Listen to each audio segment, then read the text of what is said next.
Hi, I'm James and thanks for tuning in to eBuyer. If you hadn't guessed from the intro, today's product is absolutely ridiculous. This is the Asus ROG Strix XG43V. Had to read the model name there because otherwise I would not remember it. This is a 43-inch super ultra-wide monitor and has to be one of the most insane products I think I've ever looked at, not just here at eBuyer, but over on my channel as well. With a 120Hz refresh rate, 1 millisecond response time, and a super ultra-wide form factor, this thing's gonna be a bit bonkers. So I think it's probably time we put the box down, didn't leave it like this, and actually unbox the XG43V. Let's do this. Straight off the bat, this thing's a bit bonkers. Let's move it into the middle of the desk and actually take a look. I mean, at all that display, it is absolutely ginormous. Let's bring it in. There is one thing I did actually forget to do so far, which is to actually add on the cover, which hides away the screws on the monitor stand. So let's go and do that now and then spin our Asus 43-inch super ultra wide around. And then, as I say, we can go and spin it around. Lovely stuff. A little something like this, and you can see, I mean, just how absolutely bonkers this monitor is. Let's raise it up a little bit. And then I won't be quite so out of breath actually talking about some of the key features and functionality.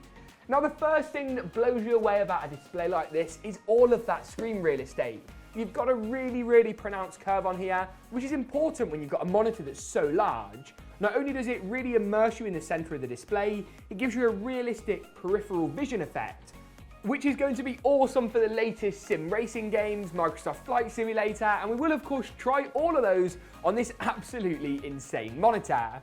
You do have a good bit of adjustability in the stand as well, from height adjustment up and down. You can tilt the monitor as well to get the best possible viewing angle.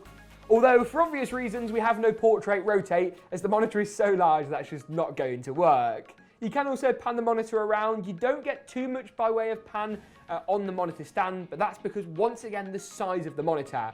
You want the stand to be really as level as you can with the display, just to keep things nice and stable.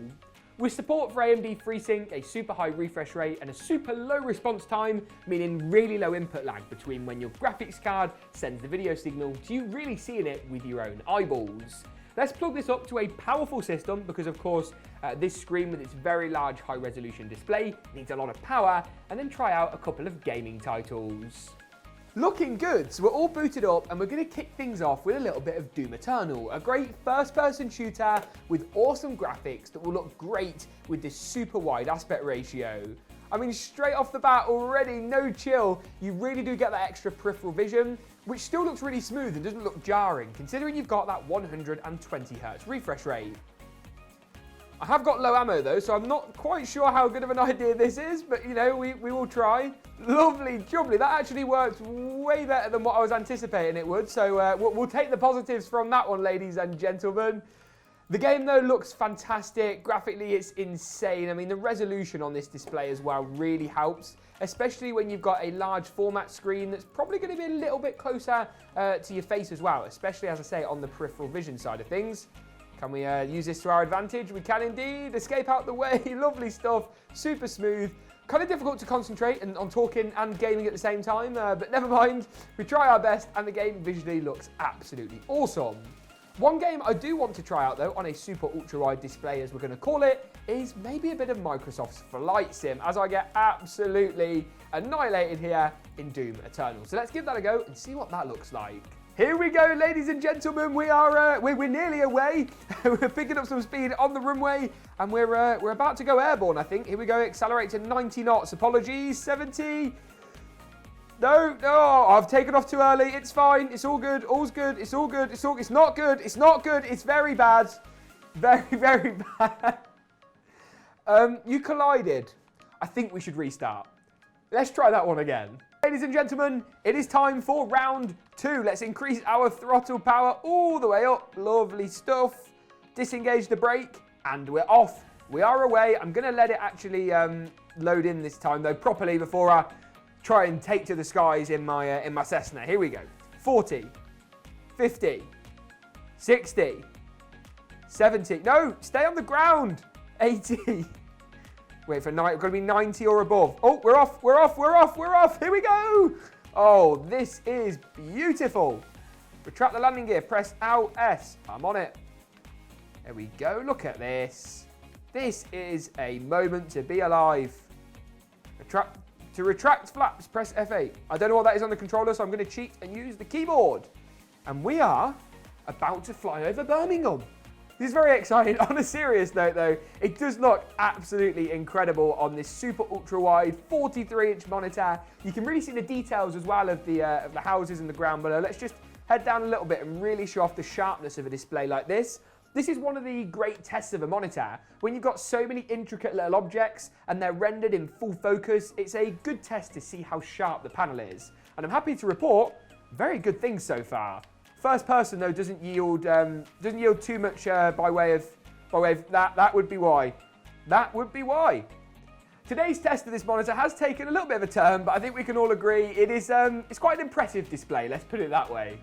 The final game I want to try out, which will hopefully be a bit more successful, is Forza Horizon 4. Now, don't be alarmed by the big black bars. Some games are just not optimized in the loading screens for this kind of resolution. So you can see here we're running at 3840 by 1200 using the Ultra preset, but we've disabled VSync to make sure our frame rate is truly unlimited. And we're going to jump into the game's inbuilt benchmarking mode.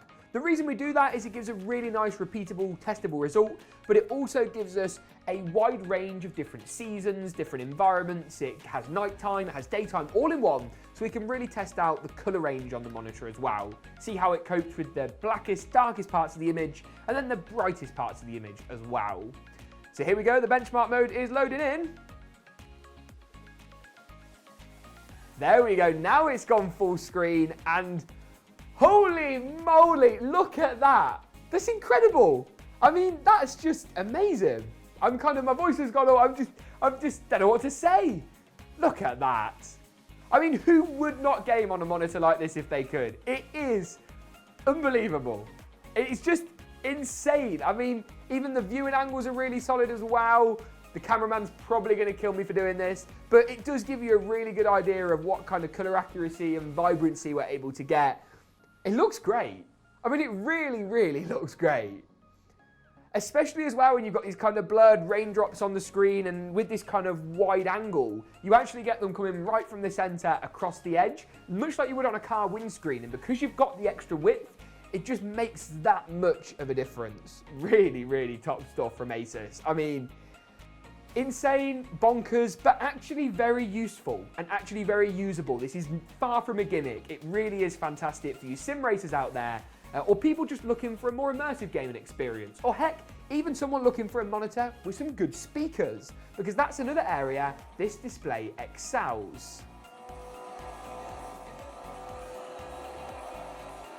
As far as monitors go, that actually sounds pretty damn good if you ask me.